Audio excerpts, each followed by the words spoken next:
Welcome to SNF This, the podcast where we pull back the bed sheets on skilled nursing facilities, educating, entertaining, and occasionally risking being reported to HR. Welcome back to this episode of SNF This, and my new friend, Dena. Nice to meet you. I think we just met yesterday. We did, yeah. From a good friend, Adair, who we've also had on the podcast previously. Great. She's a great person. So excited to have Dena on and talk about some of the complexities in post-acute care. She has an interesting background and sort of path that I kind of want to explore a little bit today. But we'll start off. Tell us a little bit about yourself, your background. Sure. How'd you get into long-term care? And then how do you get where you're at now? And why do you stay in long-term care? Okay, some good loaded questions. Well, how I got here initially was just by chance. Chance. There you go. Nice. I wish I intentionally did that, but didn't. But I picked a college that was known for nursing, actually. And so, and I saw a poster one day walking through the campus that talked about long-term care administration. And I was like, I think I should check that out because I wasn't really feeling connected to direct patient care at that point. And I was kind of trying to figure that out. I actually just started working in a assisted living facility and in the kitchen, and then also did med passing. And so kind of the drudges in the back end. Yeah, so I did that through college, but it was that first year doing that I was like, I don't know if this direct patient care is for me. I love the work that we're doing and the impact we have, but I still had this like tingle of something different needing to be fueled. And the administrator I worked with there was so inspiring. She worked the floor because she was a nurse, but also got to do this other side of the business that I think was secretly under there wanting to be fueled. And so when I saw that poster, I had to check it out. And so I sat in that informational session. I was sold. And I just happened to pick a college that had a healthcare administration program that was the only one at the time. I think there might be a couple now that was accredited by NAB. So the National Board for Long-Term Care Administrators. So finishing the degree, you can then like sit for the board exam from that. Okay, Cool. And so it's just a 4-year program. The really unique part of that program is you get a year's worth of paid preceptee time with an administrator. And so most programs, you have to find it after you graduate to be able to sit for the That was board part exam. of the coursework. It's part of that 4 years. Kind of like an AIT, or is that separate? It is. Like, it qualifies for that, but it's paid. Awesome. It's wild. Even better. Yeah. And so they're partnered with several different organizations across the states. And so people sometimes are right in the area, say in the Midwest, but several also move across country for that year. Yeah. So. Cool. Mm-hmm. And why do you stay? You could get. Sounds like you were administrator for a while. I was. Then left. Yeah. And then doing something else now. So tell us about maybe that transition and why you stayed in the industry. Sounds like. Yeah. I mean, just a quick answer why I stay is the impact that we get to have, even from an operations perspective, on patients that are often seen as sort of backseat. And don't get the attention that I think they deserve, and that I think most people think they deserve. And it's really this really valuable part of someone's life as they're nearing the end, and we just get to really impact those last decade of years. And I think it's really unique, and there's something special about helping care for people that are in a really vulnerable state. So that's why I stay. But backing up, so I was an administrator of campuses for 6 years before I made a shift. In those 6 years, I was in 2 different locations. First in Southwest rural Minnesota, which is its own kind of complexities. It was a town of 3,000 people. And I was a 22-year-old put in charge of a campus that had 50 nursing home beds, had like some a multi-million-dollar business. You're in charge. Here's the key. Assisted living and an independent living on that campus. And it was, someone took trust in me, and I had a great preceptor at the time who kind of took me under his wings and really helped me learn so much about the business and myself as a leader. And I have him to thank for kind of putting me under his wing. With them, I moved cross country to Portland, Oregon area, and I was at a campus with them for about 4 years before I made the shift to what I do now. And what do you do now? Yeah, now I oversee a physician, nurse practitioner, PA group that sees patients in nursing homes. So. Okay, awesome. Kind of touching on your experience as an administrator, I think a lot of people don't fully understand overall conceptually what the role of an administrator. You can tie directly, besides being the boss or whatever, you can tie directly what a nurse does and sometimes even a DON, but that's complex. But what is simply break down like the role of the administrator? What does their day-to-day look like? Why is that like such a difficult thing job to describe and also to describe. I think I heard you say, how's the simple way to break it down? And I don't think there is a simple way. That's fair. But I mean, really at the end of the day, you walk in the door with most times, meaning most people walk in the door with the patient at the forefront of your mind. And how do you help navigate and lead a team that touches those lives in such a different way, but every role plays such a huge impact on how that patient is cared for. And I think you walk in with an agenda for the day, and I would say most times you maybe hit 2 or 3 of those things out of 10 plus probably. Right. Because, you have your standard things that, a daily stand up to check in with the team and see kind of what each player is up to for the day. But it's, you might get a phone call from a patient or a phone call from their family member, or a state surveyor walks in because there's a complaint survey, or just your, surprise annual survey. Surprise meaning it can be anywhere from, 9 to 14, 15 months from the last. And there's just so many things that can happen in a day. And that's one thing I actually loved about the role. It was fresh. It was new. You never knew what the day was going to be like. But at the end of the day, you come home with an amazing amount of impact that you had on not only just the patients, but the people that care for the patients. In that role, you have, a culture that you're creating as a leader that people enjoy coming to and being a part of. And so you don't just get to impact the patient care, you impact the people that are taking care of the patients. And that's really special.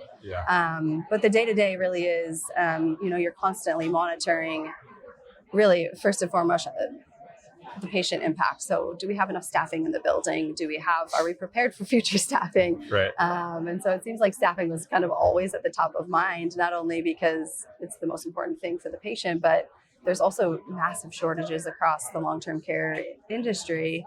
And so it's just always a constant kind of thing that was there, that was constantly being massaged. But, quality metrics and really the bottom line at the end of the day, how we're performing financially, what partnerships do you have in the community that helps you serve the patient at the end of the day, and transferring out after they've rehabbed, and transferring within different long-term care settings based on the patient's needs with memory care or psychotropic, psych type stuff. I think the other hard part of like being an administrator is that you're on 24/7. So there's this. I could never like quite check out. Mm-hmm. So like I couldn't separate that like kind of like the inevitable work-life balance to like not be at work or be at home, because it was like fully integrated in both ways. And you could get a call at 3 a.m. Like I remember like our heater went out in the middle of winter, like 3 a.m. and just being like completely overwhelmed and devastated and stressed. And sometimes I tell people administrator can be a really hard job or a really easy job, depending on how much you care. Or just even the day itself, right? That's true. Like some days are so hard, and then you get a little easier day, and that's where all the joy comes in. Where like you get to interact with families and patients. Exactly. Staff. You get to connect. That part's really beautiful. But you're right; it's so much different than having a heater go out at your home versus having a heater go out at a campus or a facility that impacts hundreds, sometimes lives, Yeah. both from a staffing perspective and the patient perspective. So it's a huge, scale. And then those particular systems require more than just the handyman down the street usually. So, Right. yeah. I just, even hearing you like talk about it, like gives me like this visceral response of like anxiety, just like overcoming kind of that thought process. So, man. And I think to your point of being on 24 hours, it's a lifestyle that you have to figure out how to navigate. And I actually changed my ringtone after I left because you'd hear it and be exactly. Like tick response. Shift that whole thing. Now, now I can turn on sleep mode, which is something I never was able to do, you know? But I had changed my ringtones, all things, because it gave you that like ick feeling right away. Yeah. Like something's wrong, right? Like the team that I led most often did a really good job, right? Working through things the best they could before you would call. So when you do get that call, you're like, okay, they've checked all the things they can. This is serious. Yeah. They really need help. Yeah. And, finding that balance too, where empowering your team to help kind of problem solve. So it doesn't always have to come to you or flow through you is something I learned over time. Yeah. I think one of the parts that I really enjoyed too is kind of that development of your management team, trying to set the culture of the building and like training managers of maybe who haven't managed before and stressful situations, and also giving them enough autonomy to make decisions. So not everything would come back to you and you're like, have those ultimate, but one of the biggest kind of things I found quickly is you have to have a good deal in, and from there, you need to have a really good like management team, or even more so your job's even more difficult. So I think that's a really important mention there, is not just a good DON, but somebody that you can build a relationship and trust. I think that partnership in that relationship is key. You might have a good DON, but you might not mesh well with them for whatever reason, right? It makes it difficult. And so, and then like you said, that's kind of the first primary relationship that's the most important, but really your other managers too. Helping kind of bring that team together and know that we kind of have each other's backs and what's needed. To shift gears just a little bit, not completely though, is you touched on state survey.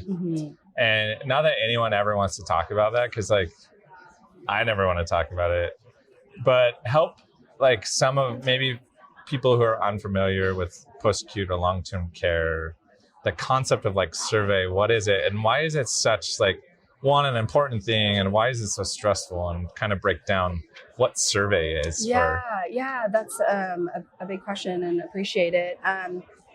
One thing I've always heard is, and I haven't fact checked this myself, but nursing homes are the like second highest regulated industry, second to like nuclear power or something. And which is I would second it, but it's anecdotal too. And but being in that, like in the thick of it, I believe it. It's wild, right? And but the importance of it really is quality of care, right? And I think we have, unfortunately, there's been a history of kind of bad stories where kind of bad apples got in the game, and regulations have kind of changed over time to help that. And they are important. They are important to make sure that we are doing the right thing for the people we care for. And so hands down, I support surveys and some regulatory bodies. But I do think it's gotten to the point where they're so stringent that it kind of has a negative impact on care sometimes and the people that have to work in that setting. We always kind of advocate for patient choice and goals of care. What does the patient truly want? But there's a lot of regulations that sometimes hinder us to do that. And so, so I'll say that. But the process really is, there's a code book basically, and anyone can read it online. It's a big giant book. They're updated regularly. And there's a group of surveyors from different backgrounds. They could be social workers or nurses, or ex-administrators, or any variety of experience. And they kind of look at your patient panel, and they go through and kind of pick out samples of patients and kind of dig into those particular cases, and they walk through that regulation book basically. And it's kind of all written out there for us. So there's no surprises really at the end of the day in terms of what they'll be reviewing and looking at in the building. But it is a really intense, typically a week, sometimes longer, sometimes at random points in time.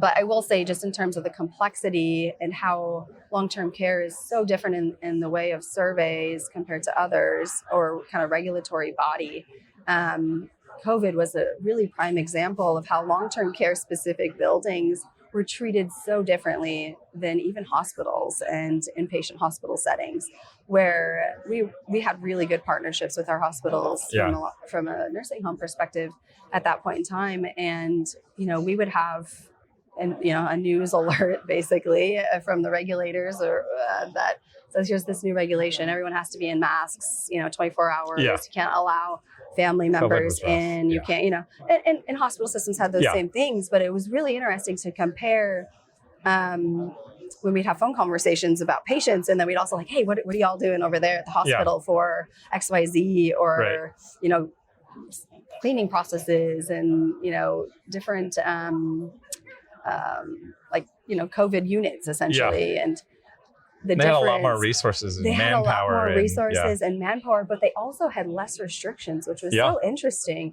And so they're asking us to do this massive extra layer of security or protection and extra layers of really things with far less resources and expertise, really. And so, it was interesting. I think at one point, and the other thing too is like each state is so different on how they implemented federal regulations, and they all have their state nuances. But I remember this one guidance that we received from the state where, anything that came into the building had to be like quarantined for, I forget how many days at this point. Interesting. And like the food or delivery? Everything. I got out right before COVID, and I remember thinking on the outside, I was like, I am so glad to not be in the facility at this point in time. I mean, you woke up every day and there was something new that you had to implement yesterday, and in that craziness of like constant change, the team that's trying to understand these regulations, you try to be as clear and concise and systemized as you can. But the amount of changes that there were, and of course, to be fair, we all didn't know what it was, right? And so we were trying to be careful. It's like a mass hysteria pandemic. And so every day we were learning new things about it. And so I will say that. But, the kind of quick gut reaction or trigger reaction of regulations that were put on nursing homes, I think only created more dangerous spaces in a lot of ways. And so because you have a team that says, okay, here's the protocol for this today. Oh, here's the protocol for scratch yesterday. Here's today's. And they got them mixed up.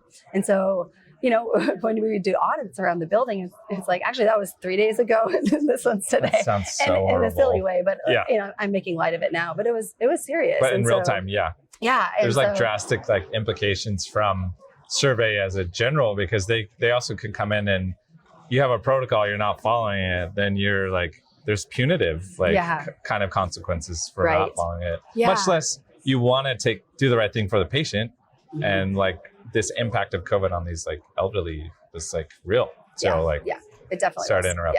No. Thank you for adding that. I think to kind of tie us back to, anyways, it was confusing for staff members. And so as a leader, trying to be very clear and concise in those cases and remain, calm, collected, and a person of resource for teams that are just kind of jumbled and afraid, right? We were all afraid in a lot of cases. And so trying to bring that calm, educated space for people was challenging. But your point in terms of the ramifications of surveys, sometimes I think there's such a variation in how regulations are sometimes implemented from one survey team to the next. And while they're important, I think there's a lot of inconsistencies on how buildings are reviewed. Yeah. And the impact that the actual survey, which is really just a snapshot of time, has on a building and an organization. There's sometimes very justifiable the intent behind it impact is in its own way like purposeful to try to make sure that a vulnerable population is well taken care of. Sometimes the application of it is where we get lost. Yes, yeah, exactly. And surveys has impact for several years but there's other kind of areas that information is collected for the public to see, the quality of care at the end of the day. So, but sometimes, there's financial penalties that have a really serious impact on a location's ability to remain open in a community that really needs it sometimes. And so it's kind of the pros and the cons to it for sure. And they're like interesting that like Medicare and Medicaid have like these quality ratings and survey is a portion of that, where then you get these star ratings, like 1 to 5 being like the ultimate kind of goal that people are working for in terms of like a standard. But a negative impact of a survey can impact those stars, and people use it for marketing. And so you can lose not just the punitive kind of damage from like fees, but you also lose the like marketable ability for like patients to come, and you can lose trust from hospital partners. And so surveying in itself, and ultimately Medicare is the one who decides whether you get reimbursed and paid. Right. So you can lose that kind of certification to not even take Medicare or Medicaid patients. And so this survey process becomes this overwhelming experience. And I remember as the administrator, like just the worst week of the year. And it's like really hard. Plus your staff, they feel that tension and kind of importance of it too. So to kind of maybe wrap this up in like a bow a little bit, how can providers in what they do in interaction with the nurses or their document help in this process that would help the facilities and the patients and others to help navigate like and implications of what they're doing on survey? I think we've got we've kind of made this really amazing turn, in my opinion, from physician services across our sector of healthcare. There are still some in the market, I would say, that are sort of those pat on the head physicians, where they're really just there to check off our regulatory requirement of the nursing home, which, patient has to be seen by a physician within 30 days of entering the building. And there are still some of those providers around that are really just kind of patting patients on the head and kind of exiting. And sometimes it's in rural communities. Check my medical director paycheck and then walk out. Exactly. And sometimes it is rural communities where resources are so sparse that that's really your only option, unfortunately. And the doc is, should have retired 10 years ago. But I think we've hit this really beautiful place where communities and patients and the healthcare system sees the value that our clinicians bring to patients at the end of the day, and really that value-based care. And as a physician or a nurse practitioner or a PA in our space, I would really encourage y'all to build those strong relationships with your director of nursing and your administrator. I know some administrators are really involved naturally. They want to know you. They want to, have you link arms to impact care and quality in the building. And then you have some that are just a little bit not as involved. But as a physician group, I think having a good relationship with the administrator is really key in having that impact and influence on care at the end of the day. And so, having your own kind of information to bring to an administrator is really valuable, in my opinion. So, we have constant metrics coming at us and constant expectations from different groups. We've got regulatory, we've got our own organization that we work for, relationships with hospitals, et cetera. But if you can bring kind of useful information, useful meaning, how do you impact care? Yeah. What are you monitoring as a physician and nurse practitioner group? And what quality of things are you looking at? And so we can identify together, this is, do we align there, and how do we impact things at the end of the day? And be curious, I think. Be curious on what the administrator and the organization has for goals for the year, and ask questions about survey. I think, again, we're making kind of this turn in our industry where we are more heavily relying on the physician's guidance and the practitioner's guidance in the building. And I think that's really beautiful. I think it will have a good impact on care, and we're already seeing it. And really creating those standards of care and practice in buildings really impacts care at the end of the day. And there's some cases. There's a story earlier this week about a medical director that really had no idea about this pretty serious complaint survey. And so again, loop us in, the clinician group in. I'm talking from the administrator standpoint. Yeah. Get them informed and get them involved. But I think it can come from both sides. Yeah. Showing the eagerness and desire to be involved, and then also, from the other end, asking for the involvement. So. No, I think that's so true. I think at the end of the day, I have to feel like most people are wanting to do the right thing, wanting to impact care and improve care. So I really enjoyed our conversation today. Likewise. Even though it brought in some anxiety, visceral angst for me to talk about being an administrator and our dreaded topic of survey. I enjoyed kind of that perspective and looking at it. So appreciate your time and being on likewise. today. Thanks for the invite. Yeah, great.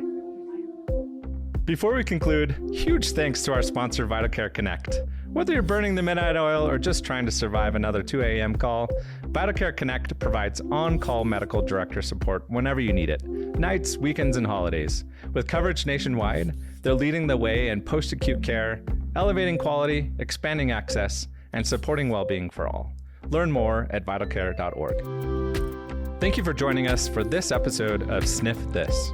Share this show with your favorite CNA or anyone who's survived an all-staff meeting fueled by cold coffee.